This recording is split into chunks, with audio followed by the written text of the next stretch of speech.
Hello guys, muraho murakomeye. Karibu kandi muri cya kiganiro arico gwanyu ari naco cyacu Dr. Love. Kuri mikro nkuko mwama mubimenyereye ni Pax muri kumwe. Hanyuma turi kumwe n'umuaccompagnatrice twakunda gukorana cyane gose. Uno musi nawo kandi turafise n'umutumire. Bo imbere yuko dutangura reka tubanze tubahereze kwanza babanze basubire bivuga amazina. Ego. Bon, toi Delicia. Maximus. Uno musi rero tugira dukorane na Delicia na Maximus nkuko mubibona. Dufise sigili très important. Murubatse. Mugabo bigenda kose turibaza ndibaza ko muzokuba. Kanje vuba cyane. Senda kambaya, senda kambaya. Fresh. Dufise sigili rero ivuga ku kuntu ku bintu byerekanye no gusaba mariage. Sigili ivuga ngo mbega umuntu mukundanye agusabye mariage canke umusabye mariage akanga cyangwa ukanga bisigura ko relation ibihagaze.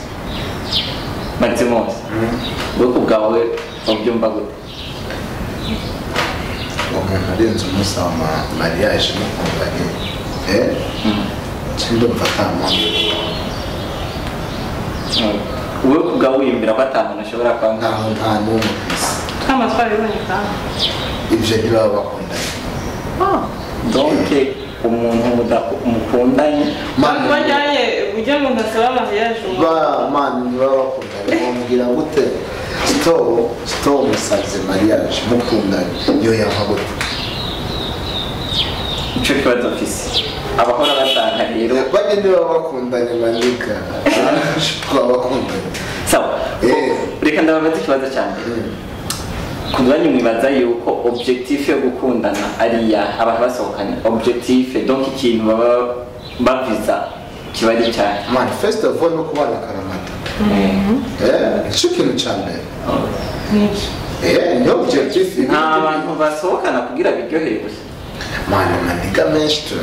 barahari ariko gusohoka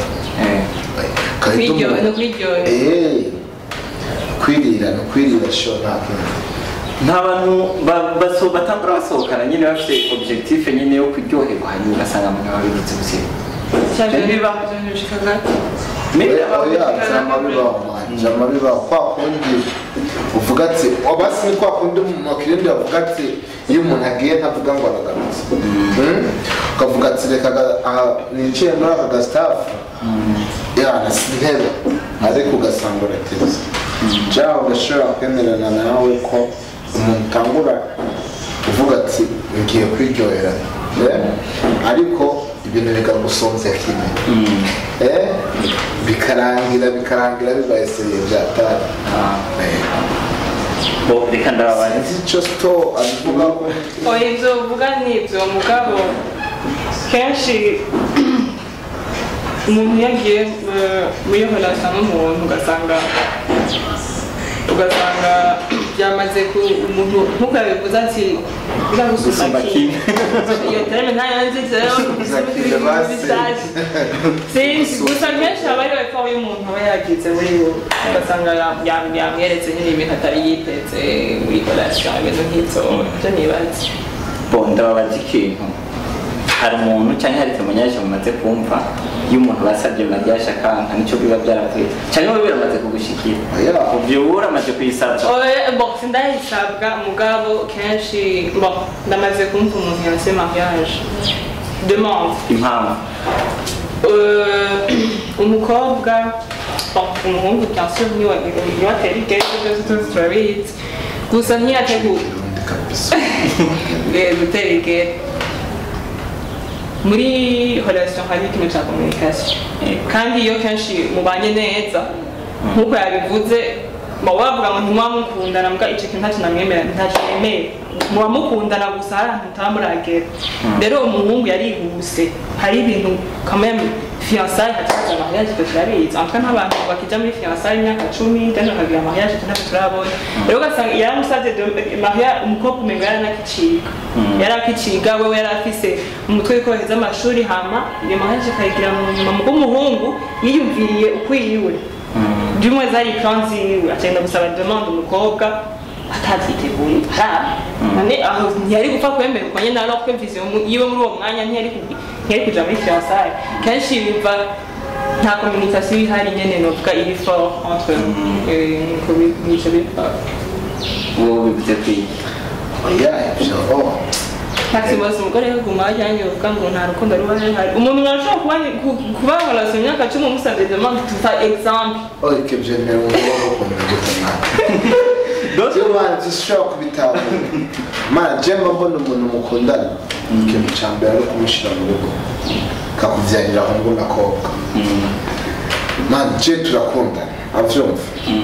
vyanyavyo nadekonye urabona ko twambara mu bintu ndashaka kudekona ukanzinukwa sivyo muri ico gihe bitabaye nta gusaba mariage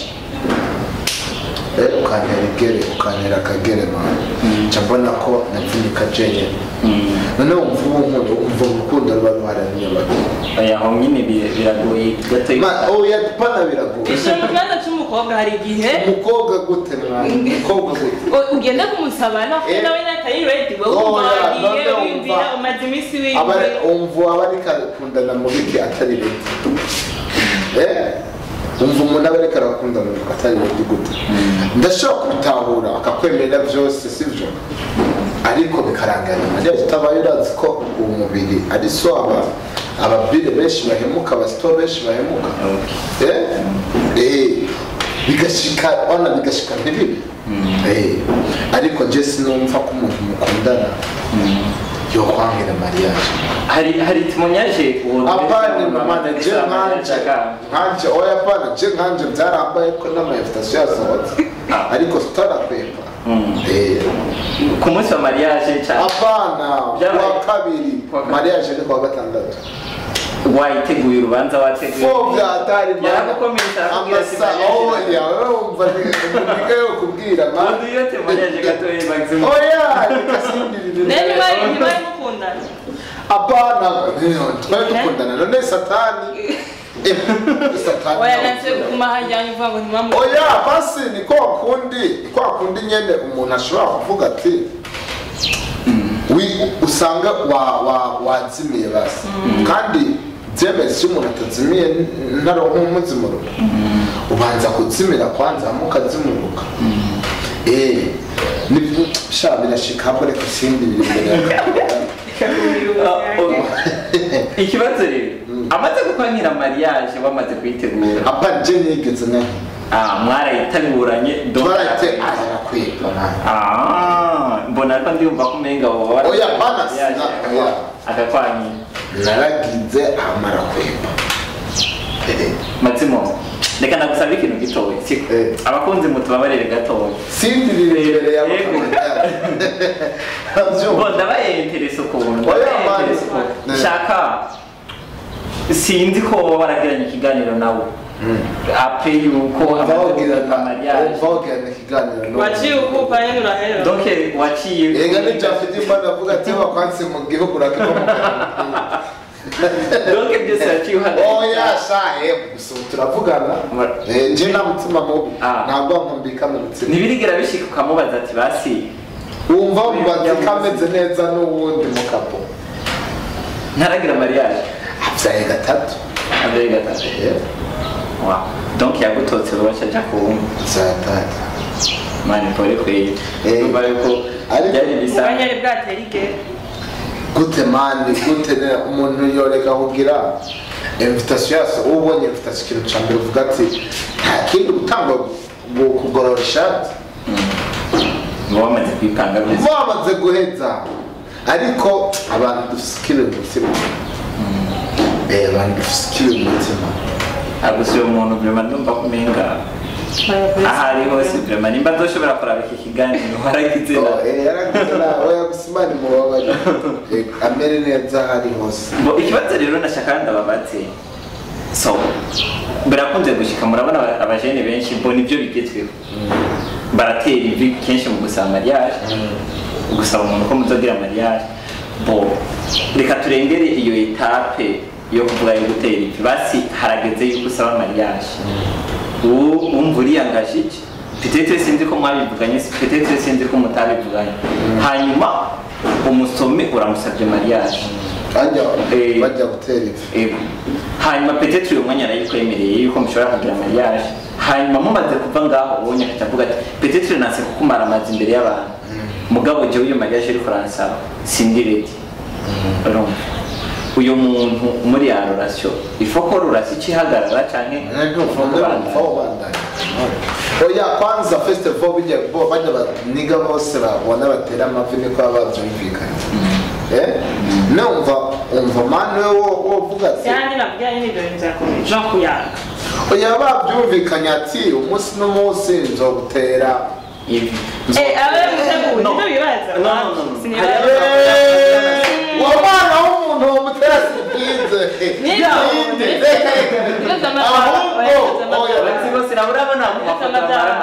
afite n'amapranke ahandi ho nta muntu wogenda gutera ivi mutumvikana nanjye nuzona guhe hari video oya bana ndabyemera nta muntu n'umwe wogenda gutera ivi mutabyumvikana okay basi tureke gutera ivi umuntu umusabye mariage uramupropose murasohokana dushaka yuko tuzokora mariage hanyuma akavuga ati oya sindi ready donc peut-être wamubwira ati peut-être mu mwaka wakavuga ati jewe vraiment ndumva ntari prête mu mutima sishaka yuko tugira mariage peut-être tubihereze periode ingana uko ikibazo ndiko ndakubaza ati byoca bihagarara relation kihagarara kubera ko yanse none umva wobanda uriho kubandanya kubera oya ubu sindi ready ari ubwami kazi ndaguhoshaka man umwami ntabaza ngo harageze ko umwami kazi ahita atora ubu umwami kazi nuko umva rukundo kwe urukundo nyine uri imbere yuko wakunze umukobwa nyene n'urukundo nyakuri umva uriko mwiko uheba nyene wowe none mvunika aya matimoso bani bazafata muri akunda apana gukunda gusa terabaze no gukunda kuva ndava mu gasenyi n'amavi gushika hariya shira mu nyakabiri n'amavi navura amamo sindakunda muntu mbendere kubwira gute umuntu wese sivyo ibyo mwariko muravuga amubwira ngo nari ready ngo rindira akubwiza ukuri pe ika nta rukundo umva bagukunda akukunda nyene uko deje n'abakobwa bareti umuhungu ni wabareti nta mukobwa bareti abakobwa donc musohokanaho aho mugiye hose ifo kwemera delisa niko byumva oya siko byumva nta aho umuniga ni wabareti sivyo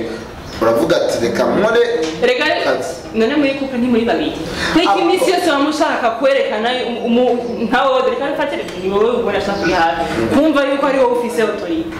n'umukobwa yafise icyo avuga kubera ko kumbwira yuko ngurumva umwanya n'umwanya gucewe agira abaredi mu biki akwica imyaka abaredi we kubwa oya ni kwa kundi ko leta ntikwiruka iki niki amakoni ataraheze urabona ukuntu niki bivanye na famiye yiwe canke mandabita ariko umukobwa arakwica imyaka aba ari leta umwanya wose reka duhindukize ikibazo Maximos urasohokana n'umukobwa aragupropose ati je ndumva ko hageze kugira mariage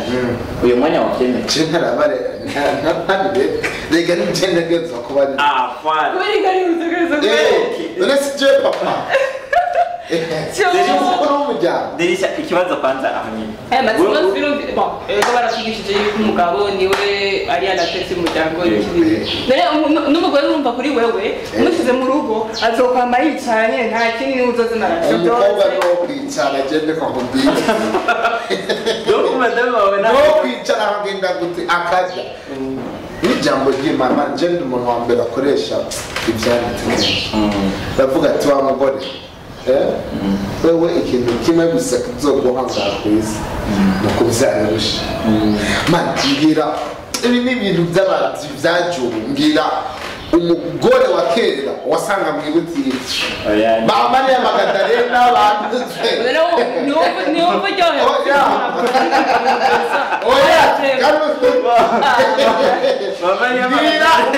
gore kuva kera wasanga mu ibutike cyane ngo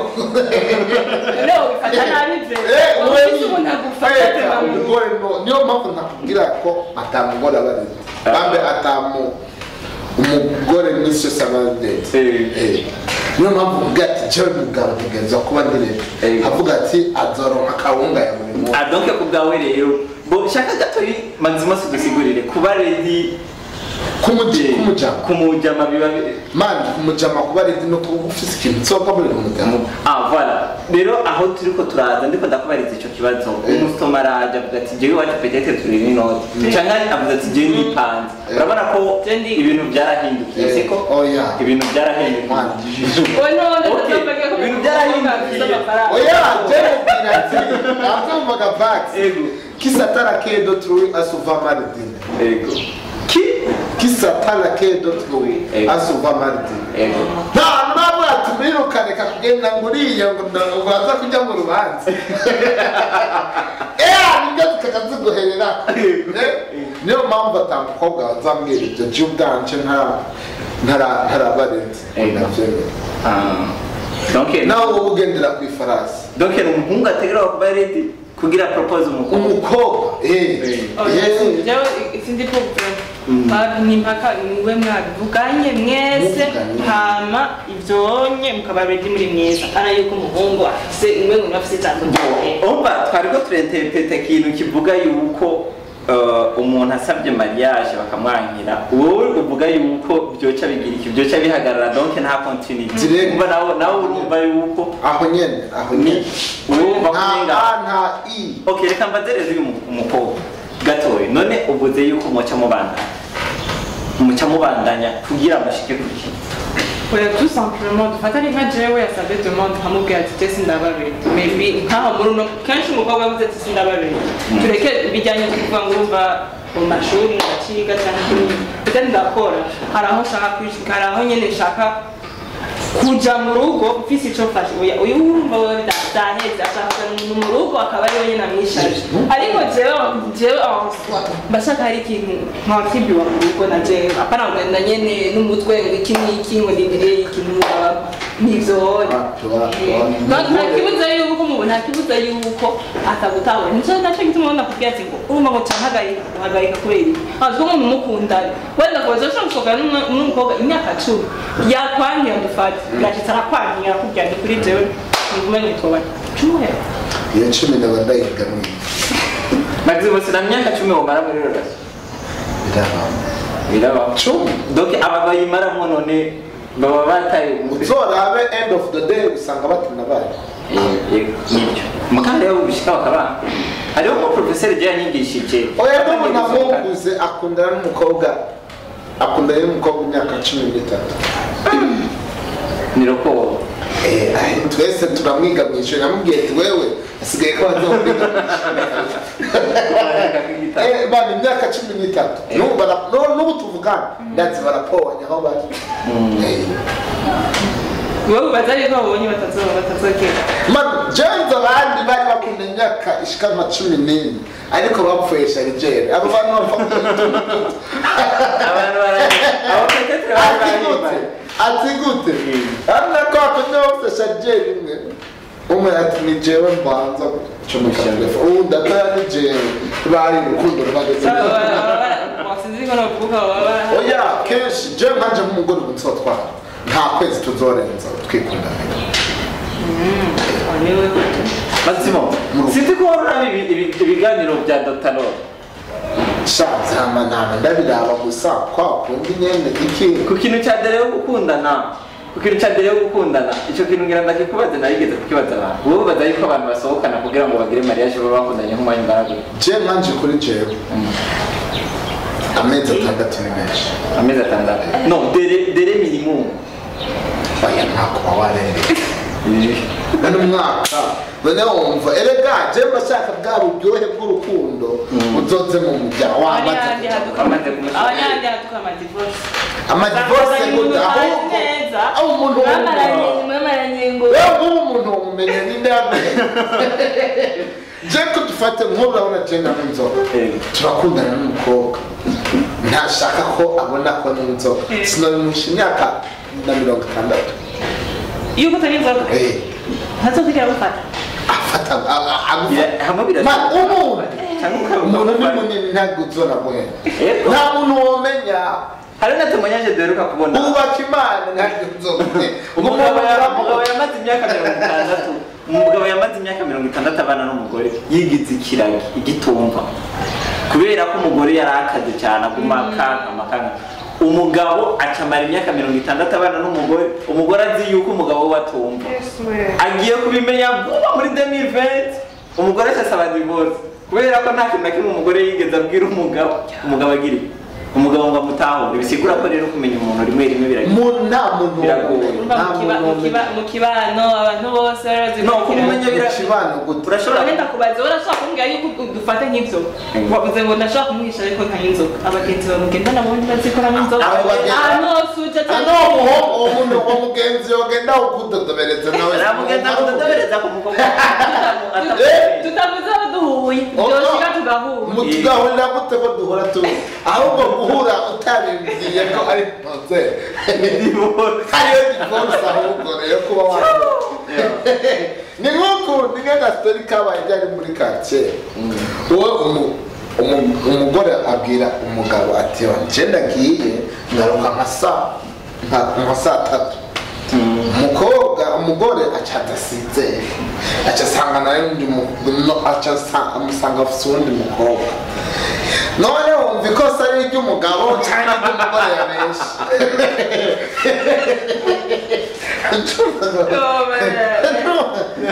wumva ko umugore yacamuhebera icati kuko umbesha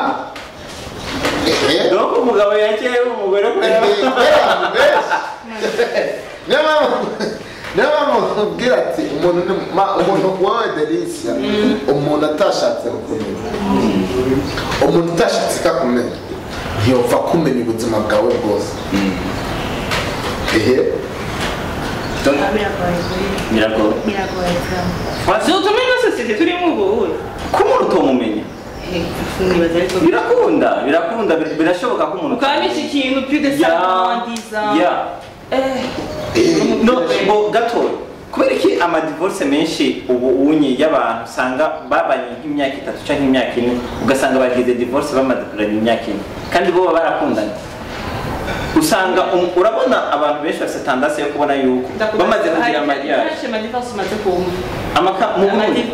maze kumva mu Burundi bajya abantu bagira divorce ubu yego baba muri fiançailles baba bamaranye iminsi y'imana benshi hari igihe usanga banamaranye n'ikiringo kirekire hariho nk'abantu usanga bamaranye nka 10 ans inane bakacagira mariage c'est vrai si hari abagenzi bamaranye 10 ans après 3 ans baba baramucagira divorce urumva urati ikintu bapfuye umugore ya develope caractère umugabo atara ofete kujya kumukundana n'umuntu umuntu akakwinyegeza hanyuma umaze kubana akazubona atangiye kuzana izindi caractère utari bigeze ubona muri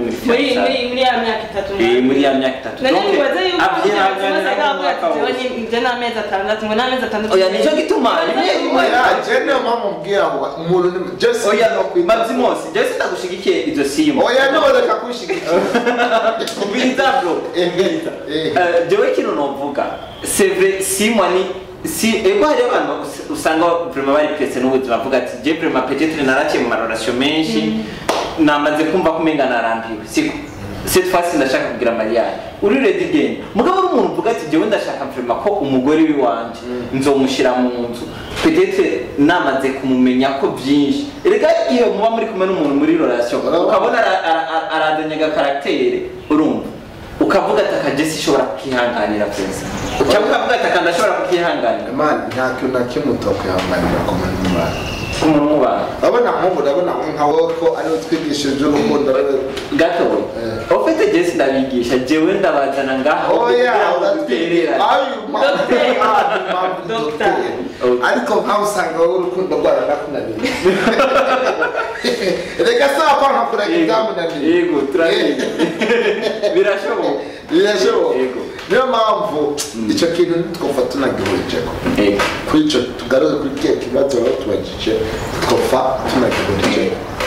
bo murakoze ku ntererano muhejeje kumpereza ndumva ko twaciye tunadevelopa n'ibindi kandi byari biryoshye so ikibazo cya nyuma cyari icyo nyine cyari cyo kubabaza nyine yuko umuntu muri relation byo bihagarara cyangwa ibitoca bihagarara nacyo mwamaze gucishura gusa reka dusaba aba telespectateur nabo kubera ko tubwe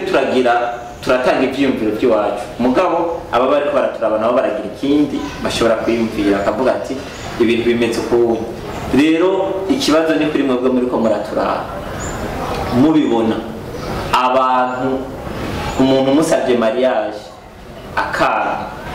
mbega urukundo goca ruhagarara relation kihagarara bona hanyu rero kuduhereza amakomantere reka kwanda twanda dushimire n'aba bantu twatumiye Derisha turagushimiwe turamana n'ikindi genda zikonzo gutumira cyane rwose Maximus reka tugushimire kuba wigwe utaza kandagire muhira yego abantu bari baradukurikirana oya nibagire subscribe ibindi byabo banze bagire bakore subscribe subscribe nta kintu na kimwe twara ntatuma amamega agenda rwose oya yego mwamwumvise rero kora subscribe hanyuma abiento tuzosubira mu kiganiro gikurikira naho gutaha